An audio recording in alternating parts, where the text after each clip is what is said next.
नमस्कार दोस्तों, target with PS Parihar channel में आपका स्वागत है। आइए शुरू करते हैं और देख लेते हैं कि आज के समाचार पत्रों में विद्यार्थी जीवन से संबंधित कौन कौन सी सूचनाएं हैं। तो वीडियो को जल्दी से लाइक कर दें, शेयर कर दें और जिन छात्रों ने चैनल को अभी भी सब्सक्राइब न किया हो तो जल्दी से सब्सक्राइब कर लें ताकि आप लोगों को भी इसी प्रकार की ऑथेंटिक अपडेट सबसे पहले। आगे बढ़ने से पहले एक सूचना उन विद्यार्थियों के लिए है जो विद्यार्थी टीजीटी और पीजीटी की तैयारी कर रहे हैं। वे सभी अभ्यर्थी किरण पब्लिकेशन, यहाँ पर लिखा हुआ किरण पब्लिकेशंस की बेस्ट बुक ले सकते हैं। हिंदी, संस्कृत, बहुत सारे विषयों की पुस्तकें उपलब्ध हैं, काफ़ी अच्छी हैं। इन पुस्तकों की ये खासियत है कि इसमें प्रैक्टिस वर्क बुक के साथ साथ में 2021 देखिए यहाँ पर लिखा हुआ 2021 तक के हल प्रश्न पत्र दिए हुए हैं। 22 सेट का ये प्रैक्टिस बुक है। अलग अलग प्रकार की जो पुस्तकें हैं ये यहाँ पर दे सकते हैं आप लोग। और भी अलग अलग विषयों की पुस्तकें उपलब्ध हैं। सभी कापी किताबों की दुकानों में लगभग सभी शहरों में, चाहे वो प्रयागराज हो, वाराणसी हो, कानपुर हो, झांसी हो, सभी शहरों में ये पुस्तकें उपलब्ध हैं। और अगर आप लोग ऑनलाइन मंगवाना चाहते हैं तो उसकी लिंक मैंने डिस्क्रिप्शन बॉक्स में दे दी है, वहाँ पर जाकर के ऑनलाइन भी मंगवा सकते हैं। चयन बोर्ड के द्वारा जिस प्रकार के प्रश्न पूछे जाते हैं, जो स्तर होता है, उसी के हिसाब से ये पुस्तकें तैयार की गई हैं। चलिए शुरू करते हैं आज की सूचना को। सबसे पहले बात करेंगे गंगा यमुना खतरे के निशान से ऊपर हो गई है प्रयागराज में। उसके बाद में हम लोग बात करेंगे लेखपाल भर्ती घोटाले। ये आज ही के समाचार पत्र है। अमर उजाला फ्रंट न्यूज में पहली खबर यहाँ पर छपी हुई है कि प्रयागराज में खतरे के निशान से ऊपर बह रही है गंगा। तो ये देख सकते हैं आप लोग, गंगा जी का ये बाढ़ है और ये फाफा होकर ये देखिए आप लोग पुल, ये देखिए बिल्कुल ऊपर तक गंगा जी हैं। और ये यमुना पुल के पिलर में सेंसर लगा है, वो लगातार डरावने संकेत दे रहा है। यहाँ पर लिखा है प्रयागराज में गंगा और यमुना के जलस्तर में हो रही वृद्धि और खतरे के निशान पार कर लेने के साथ ही रेल प्रशासन भी अलर्ट मोड में आ गया है। यहाँ शहर में रेलवे के 3 पुलों की निगरानी बढ़ाने के साथ ही दारागंज को झूंसी से जोड़ने वाले रेल पुल पर शुक्रवार दोपहर काशन लगा दिया गया। वहीं हावड़ा दिल्ली रेल मार्ग पर स्थित नैनी यमुना ब्रिज पर लगे सेंसर भी पल पल की खबर रिमोट रूम को मिल रही थी। तो यहाँ पर देख सकते हैं आप लोग तस्वीरें किस तरीके से ये लाश वगैरह डूब गई हैं। कल मैंने इसके बारे में वीडियो बनाया था और मैंने ये आप लोग देख सकते हैं कि किस तरीके से बाढ़ है वो लगातार कल रही थी और कल शाम तक भी जो जल स्तर वो लगातार बढ़ता रहा है और विद्यार्थियों का पलायन भी शुरू हो गया। प्रयागराज में लगातार विद्यार्थी घर भी वापस जा रहे हैं। अगली सूचना यूपी SSC की भर्ती लेखपाल की। लिखा लेखपाल भर्ती नकल कराने वाले 9 फरार हैं और जो लोग फरार हैं उनके यहाँ पर नाम भी लिखे हुए हैं। लेखपाल भर्ती की परीक्षा हुई थी 31 तारीख को, लेकिन आज भी इसके बारे में लगातार सूचना निकल करके आ रही हैं और रोज़ नए खुलासे हो रहे हैं। लेखपाल भर्ती परीक्षा के दौरान नकल कराने के आरोप में अब तक 5 स्कूलों के प्रबंधक और 1 प्रिंसिपल को पुलिस जेल भेज चुकी है। फर्जीवाड़े में सिर्फ एसटीएफ ने ही 9 लोगों को वांटेड किया है। इनकी तलाश में लखनऊ एसटीएफ ने प्रयागराज में कैंप किया हुआ है। कई और स्कूलों के प्रबंधक एसटीएफ के रडार पर हैं और उनकी तलाश जारी है। एक ही परिवार के 4 लोग बने हैं आरोपी। 31 जुलाई को लेखपाल भर्ती परीक्षा के दौरान सालवर गैंग की मदद से करेली के चेतना गर्ल्स इंटर कॉलेज और नैनी के 4 अन्य कॉलेज में नकल कराने की बात सामने आई थी। पुलिस ने प्रिंसिपल और उसके बेटे समेत 4 को जेल भेज दिया है। इधर लखनऊ एसटीएफ ने छापामारी करके यमुना पार्क के 4 स्कूल और प्रबंधकों को गिरफ्तार किया। इनमें से जय बाबू, अनिल पांडे, पुनीत, शशि प्रकाश समेत 8 को जेल भेज दिया है। और यहाँ पर लिखा कि इसके बाद चेतना गर्ल्स इंटर कॉलेज के प्रबंधक कासान की भी गिरफ्तारी हो गई है।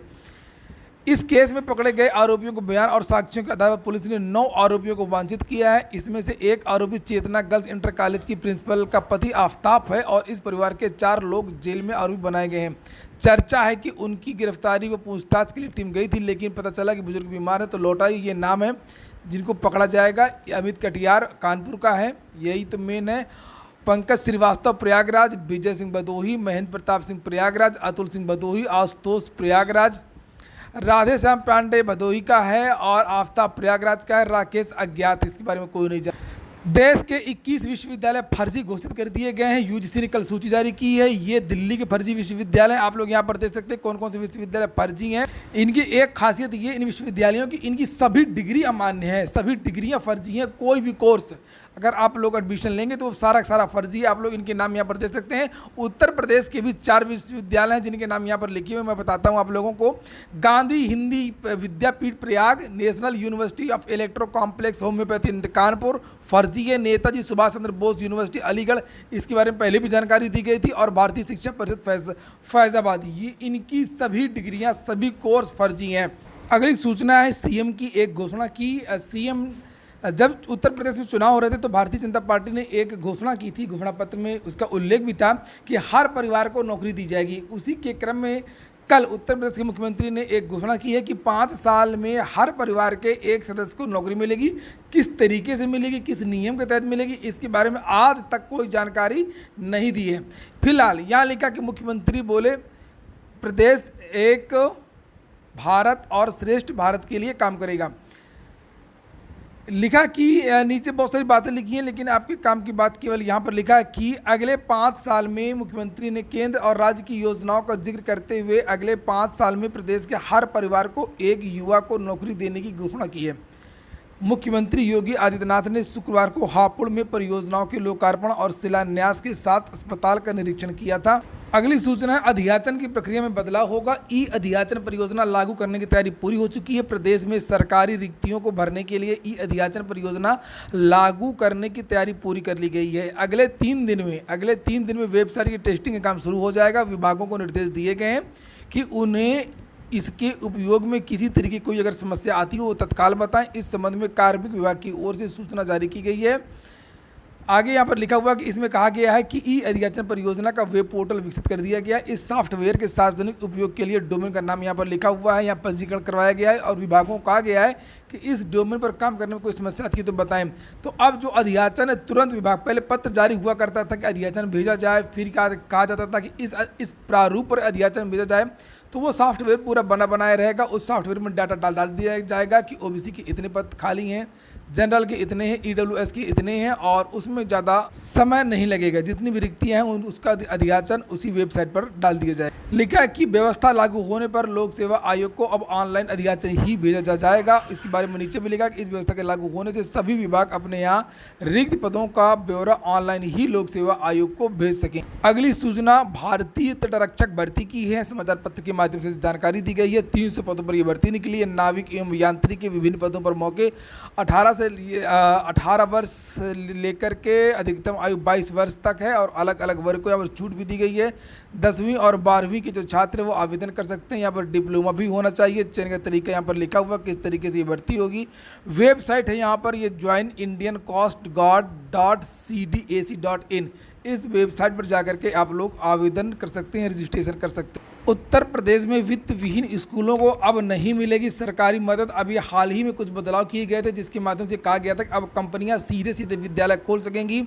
मान्यता के लिए भी कुछ बदलाव किए गए थे। कुछ जो एरिया वगैरह था वो बढ़ाया गया था कि कम से कम अब ग्रामीण क्षेत्रों में 2 की जगह 6000 वर्ग मीटर का एरिया होना चाहिए। इसी तरीके से बहुत सारे बदलाव किए गए थे। उसी क्रम में ये नई सूचना है कि यूपी बोर्ड ने मान्यता की शर्तों में बदलाव करके अब वित्त विहीन स्कूलों को सरकारी मदद के रास्ते बंद कर दिए। पहले वित्त विहीन स्कूलों को सरकार ग्रांट इन एड पर लेती थी, लेकिन अब जो बदलाव किए गए उनके अनुसार स्कूलों को अब अपने निजी स्रोत से ही सारे खर्चे वहन करने पड़ेंगे। संशोधित शर्तों में साफ लिखा कि विद्यालय संचालन नहीं तो आवर्तक एवं अनावर्तक व्यवहार निजी स्रोतों से वहन करने का प्रबंध समिति का प्रस्ताव प्रस्तुत करना अनिवार्य होगा। इंटरमीडिएट एक्ट 1921 की धारा 7 के अंतर्गत वित्त विहीन स्कूलों को जो मान्यता दी जाती थी वह खत्म कर दी गई है। इस धारा के अंतर्गत वित्त विहीन स्कूल आगे चलकर ग्रांट इन एड पर आ जाते थे।